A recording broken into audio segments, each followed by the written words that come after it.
Conosco aqui no estúdio, o ministro da Justiça e Segurança Pública, Sérgio Moro. Sérgio Fernando Moro tem 46 anos, é de Maringá, no Paraná. Doutor em Direito pela Universidade Federal do Paraná.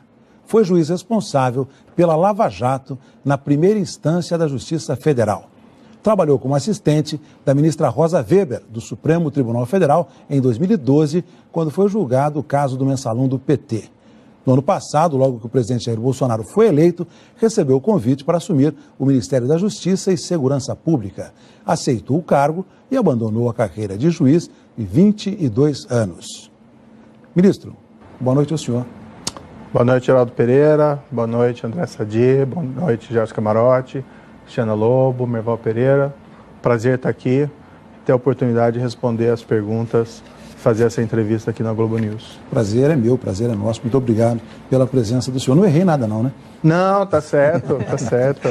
Ou 22 anos de magistratura, só que quando fala assim assusta um pouco ainda, mas faz parte.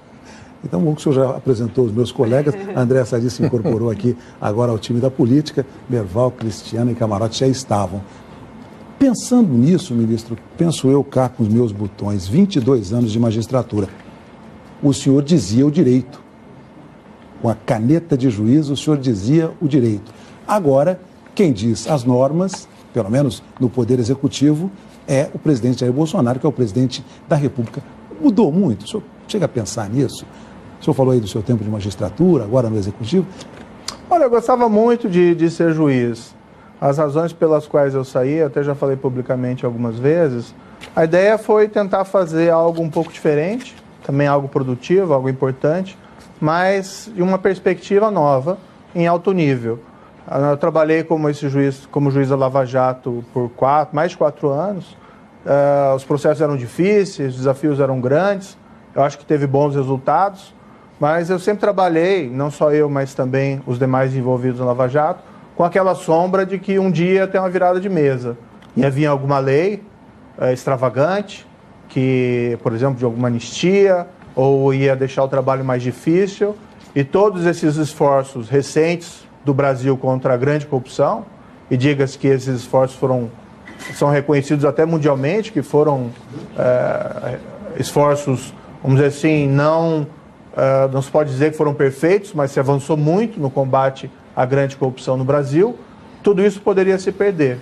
Na posição de ministro da Justiça e da Segurança Pública, a minha compreensão foi que eu poderia trabalhar como uma espécie de obstáculo a esses retrocessos e, por outro lado, seria um impulsionador de mudanças para o lado positivo. Vamos aprofundar esses avanços. Ministro, menos de 20 dias de governo e o senhor já pegou vários abacaxis, né? O crime organizado no Ceará, o Batiste, que a Polícia Federal teve muita dificuldade para rastrear, e o Batiste acabou indo direto para a Itália, e agora esse decreto de arma que é polêmico, no mínimo polêmico. O senhor está com a impressão de que o Ministério é muito amplo e que talvez não fosse o caso dessa amplitude toda? Olha, desde o início eu tinha presente que os desafios iam ser grandes. O Brasil tem sérios problemas na área de corrupção, como foi mencionado, mas também crime organizado e crimes violentos. E o foco, eu já falei também publicamente, seria esse do Ministério. Além disso, tem outras pautas lá importantes, por exemplo, direito do consumidor, tem a Secretaria Nacional Antidrogas, tem também alguma responsabilidade na área de imigração. Então, desde o início eu sabia, o trabalho vai ser difícil, vai ser custoso, não tinha nenhuma ilusão quanto a isso. É claro que nesse começo do ano, talvez eu esperasse um pouquinho mais de tempo, né, para me acostumar com o trabalho. Mas aquela história, os problemas acontecem e nós temos que enfrentá-los da melhor maneira possível. O caso do Ceará, por exemplo, é algo que reclamava uma ação urgente. O caso também Batiste era algo que, um tanto quanto inesperado, né? A Polícia Federal prosseguia realizando buscas no Brasil, havia uma certa apreensão de que ele já tivesse deixado o Brasil, né? No final foi uma grata até surpresa ele ter sido capturado em outro país, porque afinal de contas o importante é que ele pagasse, afinal, pelos crimes que ele cometeu no passado. O Brasil cometeu um erro pretérito ao conceder aquele asilo com feições político-partidárias para ele, e isso gerou um certo estremecimento na relação que sempre foi muito boa entre o Brasil e a Itália. Então, o melhor a acontecer foi realmente que ele fosse preso e enviado para outro país. Havia, eu particularmente desejaria que ele tivesse vindo ao Brasil primeiro para depois ser enviado para a Itália. Não porque, como foi dito por aí por alguns, que seria um troféu, não tinha nenhuma perspectiva disso, mas seria uma forma do Brasil demonstrar de uma maneira clara que não seria mais um refúgio para criminosos de qualquer natureza, e especialmente por razões político-partidárias. Mas, tendo sido optado por outro caminho, também não tem nenhum problema quanto a isso. Afinal de contas, como eu disse, o melhor mesmo era que ele pagasse pelos crimes que cometeu. A parte do decreto era algo já previsto. O presidente fez a promessa de campanha de que haveria essa flexibilização. Então, foi algo que foi construído de maneira a realmente cumprir essa promessa. Sobre o decreto, ministro, eu lhe pergunto, não teve uma flexibilização além do que o senhor esperava? Por exemplo, a questão, num primeiro momento, se colocava municípios mais violentos. Depois, o critério acabou englobando estados. Eu lhe pergunto se não foi excessiva essa flexibilização e se isso ajuda a combater a violência no país. Achei muito interessante que é muito cedo, o decreto saiu hoje e certamente vai ser melhor avaliado nos próximos dias.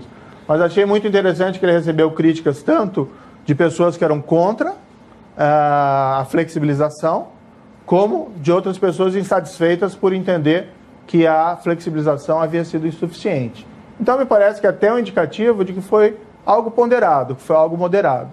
A principal ideia, veja, que a lei brasileira estabelecia, para se ter posse de arma, que é ter arma em casa, na residência, não poder sair com ela por aí.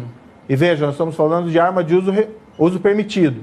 Nós não estamos falando de fuzis, nem de armas automáticas, de um grande potencial de dano. Então, são armas, como, por exemplo, uma pistola, um revólver. Tem em casa, e a lei estabelecia, você não pode ter antecedentes criminais. Você tem que ter aptidão psicológica e, por outro lado, tem que ter treinamento técnico.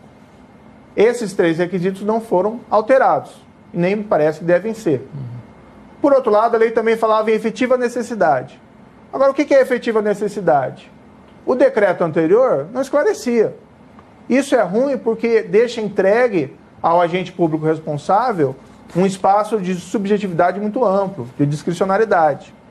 E até pode favorecer uma aplicação arbitrária da lei. Por exemplo, o agente ser movido por estereótipos.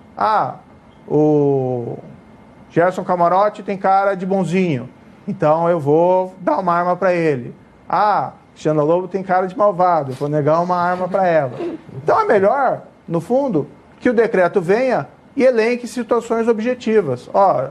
Nessas situações, justifica-se aí a concessão da posse de arma. E, além disso, acho que o decreto fez algo muito importante, que é relevante, colocou de maneira muito clara, presume-se a veracidade do que é declarado pelo cidadão perante o Estado. Que é uma nova maneira de tratar também o cidadão. Não se parte do pressuposto que o cidadão é um criminoso, que o cidadão é uma pessoa perigosa, que o cidadão vai fazer o uso indevido daquela arma. Agora, o senhor defendia que fossem 2 armas por pessoa, acabou ficando 4 armas, ou seja, um número bem maior, o dobro, e a questão da renovação automática. Por que isso acabou vingando? Não seria natural que, com a nova regra, todo mundo que quisesse essa posse de arma fosse lá e se apresentasse novamente? Até para uma forma de cadastro? A questão dos municípios que o Camarote levantou, também gostaria de saber. A ideia era não ampliar tanto e acabou passando para todos os estados, porque todos os estados têm um índice de homicídio, de assassinatos previsto na lei. E os municípios não. Metade dos municípios não teriam condições de ter essa lei a seu favor, porque o índice de criminalidade é mais baixo, o índice de homicídio é mais baixo. Tem que se entender, sempre quando está dentro de uma proposição de uma política pública, como, por exemplo, a edição do decreto, sempre tem uma discussão intensa, né? E as pessoas muitas vezes divergem e há mudanças de posição enquanto essa política pública é elaborada. Tá? Então, o que se discutiu antes, no começo e o resultado final, isso é algo natural dentro da formulação de qualquer espécie de política pública, certo? Havia uma ideia inicial dos municípios, né? Mas me parece que a compreensão foi que seria melhor não haver essa distinção entre municípios haver essa possibilidade de obter e outros municípios não houvesse a possibilidade dessa flexibilização. No fundo, o decreto vai na linha dessa flexibilização e na compreensão de que existe uma parcela, embora o tema seja controverso da posse de arma, existe uma parcela da população que manifesta a sua aspiração, o seu desejo de ter a posse de uma arma em sua residência. As pessoas têm uma sensação de segurança maior e, por outro lado, em determinadas circunstâncias, essa arma realmente pode funcionar como mecanismo de defesa, especialmente dentro de um contexto em que há uma violência significativa no país e que, por outro lado, os serviços policiais não são totalmente eficientes para coibir essa prática criminosa. O presidente fez uma promessa na campanha e esse decreto visou satisfazer a essa parcela da população que tem essa aspiração. Tem gente que não quer ter arma em casa, né? Perfeito. O decreto, ninguém é obrigado a ter uma arma em casa, mas respeita a opinião daquelas pessoas, num tema controvertido, a opinião daquelas pessoas que entendem que com isso elas se sentem mais seguras, com isso elas têm uma possibilidade de eventualmente reagir numa circunstância extrema. Tá? O ministro Onyx disse que a história da humanidade demonstra que quanto mais armada a população, a sociedade, menos violência. Os números mostram que funciona para os dois lados. Eu queria saber se o senhor tem exemplos que poderiam servir para o Brasil, mostrando que a sociedade armada diminui a violência. Olha, essa questão de estatísticas, de causas de violência, causas de crime, sempre é algo bastante controvertido. Claro que se tem especialistas, esses trabalhos devem ser valorizados. Nós até valorizamos esses trabalhos reportando as estatísticas colhidas por institutos, por especialistas, mas esses temas são muito controversos. O fato é que a política anterior não resultou numa diminuição significativa de homicídios no Brasil. Se a política de desarmamento fosse assim tão exitosa, o que teria sido esperado é que o Brasil não batesse ano a ano recorde em número de homicídios, como veio ocorrendo desde do Estatuto de Desarmamento, dessas regras mais restritivas. Então, assim, eu diria que as causas da elevação desses crimes dessa natureza, elas são bastante controvertidas. E veja, é uma flexibilização, mas até pelas críticas que recebeu, é uma flexibilização limitada. Nós não estamos autorizando as pessoas a guardarem armas automáticas, fuzis automáticos, a saírem nas ruas armados, ou a dispensar, o que me parece essencial, aqueles 3 elementos: aptidão psicológica, preparo técnico e não existência de registros criminais. Então é algo que está sendo cauteloso. Algum país específico o senhor citaria, não? País específico? Eu acabei citando o Brasil, né? O Brasil, nós tivemos uma política de desarmamento desde 2003 e o que houve foi um incremento, desde então, dos índices de homicídio. Então, é um exemplo mais próximo que eu posso citar. Ministro, a gente está falando do decreto da posse de armas. Eu queria perguntar para o senhor sobre uma revisão no decreto sobre o porte de armas. Se o governo está estudando sobre isso, o que o governo está planejando, eu queria que o senhor falasse um pouco sobre isso. Olha, eu confesso que eu fiquei concentrado sobre esses aspectos de posse, né?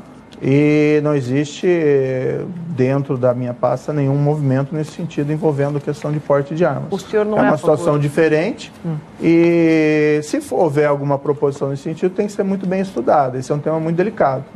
Né? A posse é algo um pouco mais limitado, oferece menos riscos E nós até fizemos lá no decreto, né, eu ouvi até críticas sobre isso, mas colocamos, olha, se você tiver criança, adolescente em casa, você apresenta uma declaração, né, que você tem um cofre, que você tem um lugar seguro para guardar arma, um local com tranca. Significa que a pessoa vai observar necessariamente isso? Não. Mas é uma chamada à consciência. Apenas no sentido, se você tem, você toma essa cautela. E existe um tipo penal, um crime, né, que é a omissão de cautela, que se você deixar que uma arma de fogo fique ao alcance de uma criança ou adolescente, você responde criminalmente. A ideia foi chamar a atenção para isso. Eu acho que a melhor publicidade a esse respeito é colocar como uma exigência legal. O interessado na arma tem que fazer uma declaração nesse sentido. Mas o decreto de porte, nem para a área rural, o senhor seria favorável dentro do governo? São questões ainda vamos dizer, em potência, em discussão. Não existe nenhum plano concreto da parte do meu ministério nesse sentido, a esse respeito. Ministro, eu queria falar um pouco sobre o caso do ex-assessor Fabrício Queiroz, por conta das movimentações atípicas que o COAF, que hoje está na pasta do senhor, ele identificou nas contas do ex-assessor. A minha pergunta para o senhor é no seguinte sentido: o senhor ficou satisfeito com as explicações que ele deu sobre essas movimentações? Não, veja que interessante. O COAF estava no Ministério da Fazenda, agora da Economia, tá? Isso há longo tempo. Ele já teve uma estrutura bem maior no passado. Ele estava com uma estrutura reduzida, né, 30 e tantas pessoas, chegou a ter 60 no passado. Nós trouxemos ele para o Ministério da Justiça e da Segurança Pública, nós aumentamos a estrutura dele nessa reorganização do Ministério, então nós aumentamos a capacidade de trabalho do COAF, e o COAF vai poder trabalhar com toda a autonomia e com toda a liberdade, assim como os órgãos de investigação, os órgãos de controle. Então o que foi feito? Identificadas movimentações financeiras atípicas de uma investigação do Ministério Público Estadual, envolvendo diversas pessoas, entre elas esse indivíduo. Isso foi recebido pelo COAF e foi encaminhado para o setor competente para investigação. O que eu acho que não é apropriado, eu como ministro da Justiça e da Segurança Pública, começar a fazer comentários sobre esses casos concretos, né? Seja para fazer uma afirmação num sentido ou no outro. Eu sei que no passado houve ministros da Justiça e da Segurança Pública, ou ministros da Justiça, que se sentiam à vontade para agir como se fossem advogados, né, de posições ou membros do governo. Eu acho que isso não cabe ao ministro da Justiça ou da Segurança Pública. Cabe sim garantir que os órgãos de controle e investigação possam agir com a necessária autonomia. O senhor acha que esse é um caso para a Polícia Federal? Ele está sendo investigado pelo Ministério Público do Estado do Rio de Janeiro, né? Esse indivíduo era funcionário da Assembleia Legislativa do Rio de Janeiro. Foi identificada essa movimentação atípica.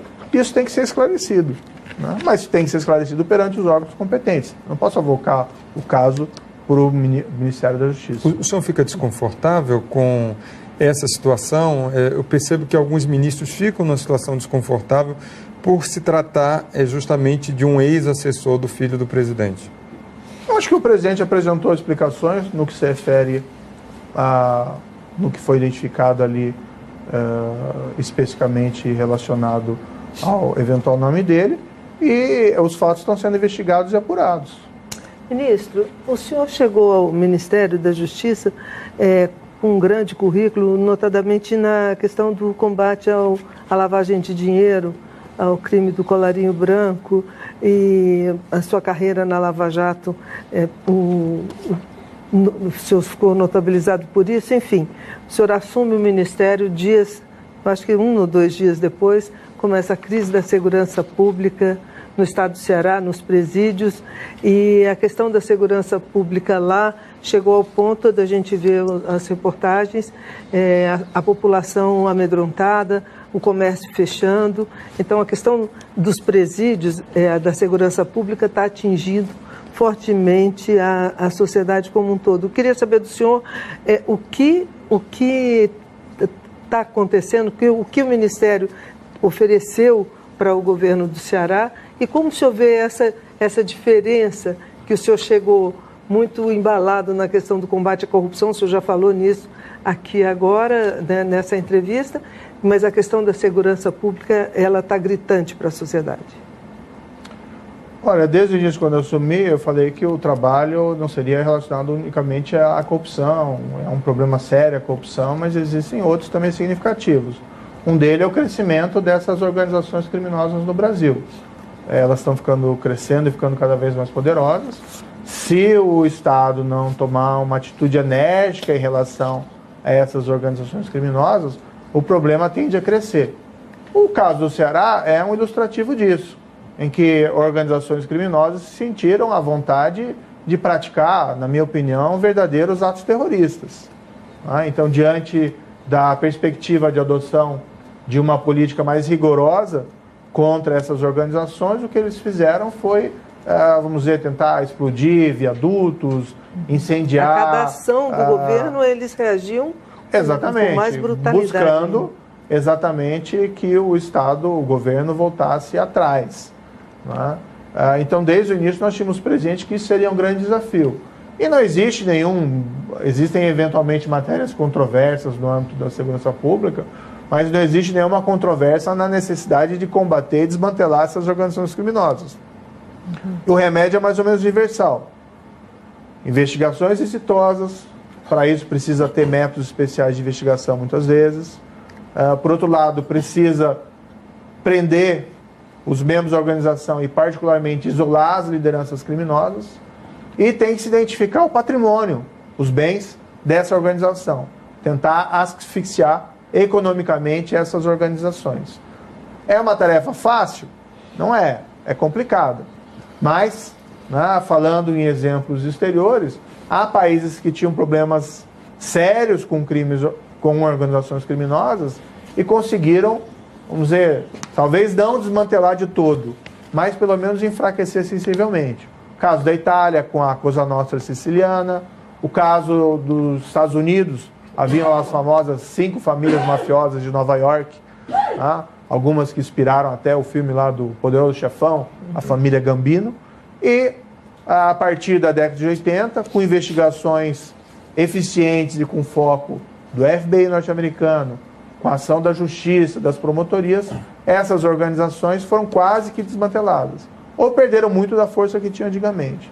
Ou seja, é possível agir. Ministro, o senhor não acha que era o caso de o senhor, como autoridade, ter ido ao Ceará? Por que o senhor não foi ao Ceará? Olha, nós fomos comunicados dos problemas havidos no Ceará, nós reagimos com rapidez, né? Enviamos de imediato a Força Nacional, né? Logo que provocados, e por outro lado nós disponibilizamos também vagas nos presídios federais para as lideranças criminosas. Nós ficamos agindo à distância. O que o senhor achou da reação do governo do Ceará, nesse caso? A reação do governo do Ceará? Olha, ela tem sido...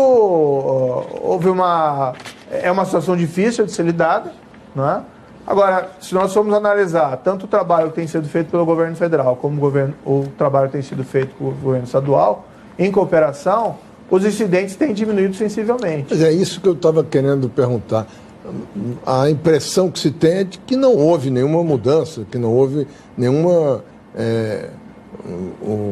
diminuição da ação criminosa no Ceará, mesmo com toda a força nacional que vocês mandaram. Não, ao contrário, houve um pico, acho que foi pelo dia 6 de janeiro, um pico de 77 incidentes, e hoje está menos de 6 incidentes por dia. E os incidentes cada vez, vamos dizer assim, com menor impacto.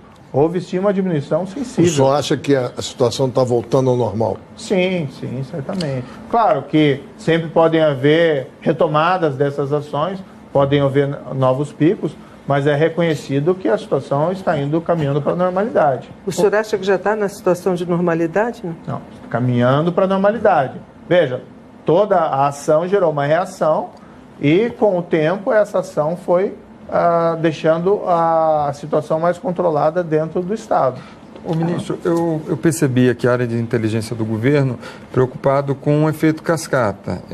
Justamente Ceará, esse exemplo acabar contaminando alguns outros estados. Queria saber o que é que o Ministério da Justiça e Segurança Pública já está fazendo para conter esse tipo de ação, de efeito em outros estados. Eu vi que alguns governadores chegaram a consultá-lo e também para enviar a Força Nacional de Segurança? Como é que o senhor está tratando isso para evitar se espalhar por outros casos como esse do Ceará? Uma das medidas tomadas na reestruturação do Ministério foi a criação de uma diretoria de inteligência no âmbito do sistema prisional. Bem, nós temos organizações criminosas sediadas, muitas delas dentro das prisões brasileiras. E nós temos um sistema de inteligência ainda que precisa ser muito aprimorado. Uma das ideias foi criar uma diretoria de inteligência e com suas ramificações para que nós tenhamos informações melhores sobre eventualidades dessa espécie. Né? Não existe nenhum indicativo concreto, né, de que essa situação vai se espalhar para os outros estados. É uma possibilidade de acontecer alguma coisa em algum ou outro estado, sempre existe essa possibilidade. Né? Agora, não existe nenhum indicativo de concreto de que isso possa ocorrer num curto prazo. Parece que o seu ministério está estudando um indulto humanitário para esvaziar os presídios. É verdade isso? E isso está incluído em uma política mais ampla do sistema penitenciário? Olha, a questão do indulto ele surge num certo desvirtuamento que aconteceu com os indultos nos últimos anos. Eles foram se tornando cada vez mais generosos. E existe realmente o problema da superpopulação.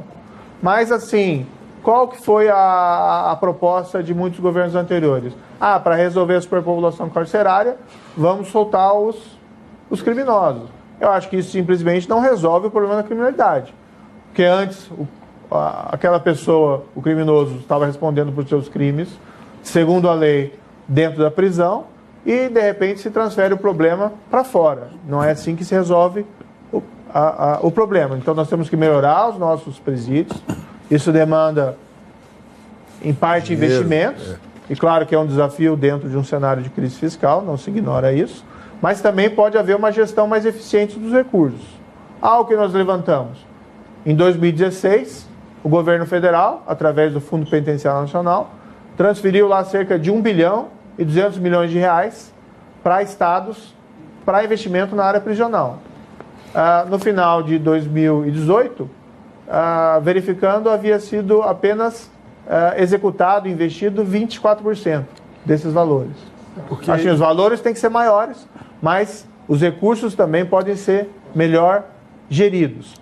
A questão do indulto, daí vem nesse desvirtuamento. Não se pode fazer aí esses indultos que acabam minando a confiança das pessoas no império da lei e na credibilidade das instituições. Não se pode resolver o problema da criminalidade simplesmente soltando os criminosos.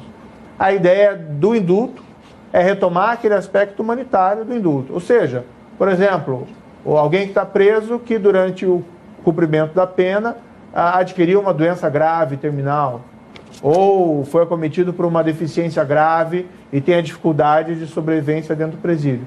O indulto deveria servir para essas situações específicas e não propriamente aí para simplesmente porque alguém cumpriu, como foi no indulto controverso de 2017, 1/5 da pena, né? E ser colocado em liberdade. Não vejo qual que é o sentido disso, uma política dessa espécie. Ministro, o ministro Onyx Lorenzoni também foi citado aí em Caixa 2, ele já deu explicações. O juiz Sérgio Moro sempre foi muito implacável com essas questões. E agora o ministro tem um colega no Ministério devendo essas explicações. Isso lhe dá algum desconforto? Essa flexibilidade que o juiz não tinha e que o ministro tem é sinal de que o senhor realmente veio para a política e deixou o passado de magistrado para trás? Infelizmente, para vir para o Ministério, eu tive que abdicar da carreira de magistratura, mas isso não significa que eu abdiquei dos meus valores. Então, faço essas avaliações. Né? Entra naquela linha assim, olha, não cabe a mim ficar tratando desses casos concretos. O que eu vejo do ministro, ele admitiu o fato e se disse disposto a pagar por eles. Muito mais do que outros fizeram no passado, certo? Então, ele está esperando as consequências do que ele, inclusive, admitiu. Isso me parece uma posição bastante louvável. Por outro lado, eu lembro de ter visto lá a atuação do ministro durante a época da discussão das medidas, e ele realmente foi um grande defensor, né, da aprovação daquelas medidas anticorrupção, que teriam se adotadas no ano de 2016, poderia haver divergência quanto a alguma delas, mas teria um impacto muito positivo para a restauração da confiança, né, dos governados em relação aos seus governantes. Então ele fez um trabalho muito meritório e eu avalio muito positivamente essa posição. Na mesma linha, no atual governo, ele tem sido um árduo defensor dessa política intransigente contra a corrupção, por exemplo, de evitar o loteamento de cargos públicos, né? O que é algo, vamos dizer assim, que quanto tempo isso não acontece no Brasil? 30 anos? Né? Há quem que seja crítico, acha, olha, vai perder a governabilidade. Mas qual a governabilidade que nós queremos? A da grande corrupção? A chegar naquele ponto em que o governo é um problema de polícia e não uma questão de discutir políticas públicas? O que nós estávamos indo era para uma situação de praticamente cleptocracia, governo de ladrões. Não existe governabilidade num governo de ladrões. O que existe é descrédito, desconfiança. E vejam o que acontecia na minha percepção. Chegou até um certo nível que o cidadão começou a desconfiar da democracia. Aquele saudosismo, né, de regime militar, de ditadura, era provocado por uma descrença da democracia. Aquele caminho que nos levava para a ingovernabilidade. Né? E não, me parece, seja esse o caso, essa opção virtuosa de romper com esse modelo. A defesa do ex-presidente Lula apresentou agora a defesa final e as alegações finais e diz claramente que uma prova de que o senhor foi um juiz parcial é o fato de o senhor ter aceitado ser ministro da Justiça do governo Bolsonaro. O que o senhor tem a dizer sobre isso? Olha, o caso do ex-presidente Lula, ele faz parte do meu passado, não faz parte do meu presente nem do meu futuro, né? O fato objetivo é que a decisão que proferi de condenação do ex-presidente foi confirmada pelo Tribunal de Apelação, por 3 desembargadores, que permanecem nas suas posições. O que existiu ali, e o que ainda existe, aparentemente nem o fato de eu ter saído da magistratura dos processos eliminou isso, é um álibi falso de perseguição política. Não é? Ou seja, existem os fatos. O fato é que a Petrobras, durante o governo do ex-presidente, mesmo depois, foi saqueada, né, num volume, às vezes, sem paralelo no mundo. Quer dizer, não conheço todas as situações do mundo, mas vejam que a própria Petrobras oficialmente reconheceu em desvios 6 bilhões de reais. Para onde foi esse dinheiro? Esse dinheiro foi exatamente para enriquecer ilicitamente diversos agentes públicos que faziam parte daquele governo. E parcela do dinheiro, como foi reconhecido naquela sentença, foi beneficiar, inclusive, pessoalmente, o ex-presidente. Ou seja, esse álibi primeiro parte de um pressuposto que esse escândalo de corrupção não aconteceu. Quando aconteceu debaixo das barbas, né, do ex-presidente. Ministro, eu queria perguntar para o senhor um pouco sobre feminicídio. A ministra Damares Alves esteve aqui com a gente, falou um pouco sobre isso, disse que o governo tinha alguns projetos, enfim. A gente está vendo uma escalada de crimes nesse sentido. Qual que é o projeto do governo para o feminicídio? O que o Ministério está pensando? Ora, existem diversos planos que ainda estão sendo elaborados, planos que estão sendo detalhados. Então, existe, por exemplo, uma ideia de se construir um plano nacional contra homicídios, com diversas possibilidades de ação. Então, dentro desse plano, por exemplo, isso eu já falei publicamente, nós queremos ter um Banco Nacional de Perfis Genéticos. Né? O que é o Banco Nacional de Perfis Genéticos? É uma moderna impressão digital. Nós vemos lá nos filmes americanos, um indivíduo comete um crime, se no local do crime deixa cair um fio de cabelo, e se esse material for recolhido, é possível identificar quem que é aquela pessoa. Se cruza esse material com vestígios de perfil genético já constantes no banco, muitas vezes colhidos em outros locais de crime, ou com o perfil colhido de pessoas já condenadas. A lei prevê que pessoas condenadas por crimes violentos tenham o seu perfil genético colhido. Mas isso para então, homicídios. por exemplo, essa é uma medida de investigação muito exitosa. Sim, pode acontecer. Veja, alguém que eventualmente assassina a esposa e que busca encobrir o crime, às vezes acontece a situação, não fui eu, foi o fulano, eu saí de casa, não estava naquele momento, e a possibilidade, através desses vestígios de perfil genético, identificar o verdadeiro criminoso.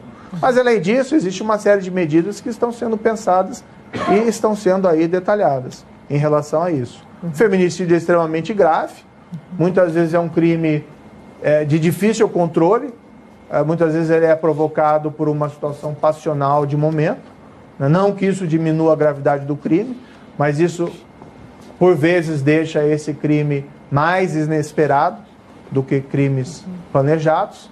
Tem que ter uma política consistente de apoio a vítimas de violência doméstica, até para prevenir que se chegue ao extremo de um assassinato no ambiente doméstico, mas não existe assim soluções muito simples para esse tipo de crime. Não podemos encerrar essa entrevista sem falar do caso Marielle. Quando é que vai ter resposta, a perspectiva de ter uma resposta sobre os assassinos de Marielle e do motorista Anderson Gomes? Eu acho que esse é um caso muito grave de assassinato que precisa ser esclarecido, né? Um assassinato brutal dessas duas pessoas, e tem essa particularidade. Ela era uma política ativista, inclusive em matéria de direitos humanos. É possível que esse assassinato tenha motivações políticas ou de alguma espécie, então é importante que esses fatos sejam esclarecidos. A responsabilidade primária é do Ministério Público Estadual e da Polícia Estadual do Rio de Janeiro, né? Se cogitou de transferir isso para a área federal, existe uma possibilidade de incidente de transferência federal, isso no anterior governo, mas isso acabou não sendo realizado. Então nós estamos com a expectativa de que esses fatos sejam esclarecidos. Se não forem, né, e se não forem esclarecidos satisfatoriamente, eu acho que o governo federal vai ter, né, e em particular o Ministério da Justiça vai ter essa posição de tentar elucidar isso de uma outra forma. Seja por uma investigação sobre a investigação, que é uma investigação que já existe, inclusive na Polícia Federal, seja provocando de novo esses instrumentos de transferência do caso para o âmbito federal. Porque realmente quem é cobrado, isso eu conversei muito com o ministro Raul Jungmann, que deixou o governo, uma pessoa até que eu respeito bastante, ele afirmava, quem é cobrado disso é o governo federal. Nós temos que esclarecer esses fatos, não até porque por causa da cobrança, mas é um pouco naquela linha, né? Toda vez que uma pessoa morre, no fundo é atingida, todas as pessoas são atingidas, toda a humanidade é atingida.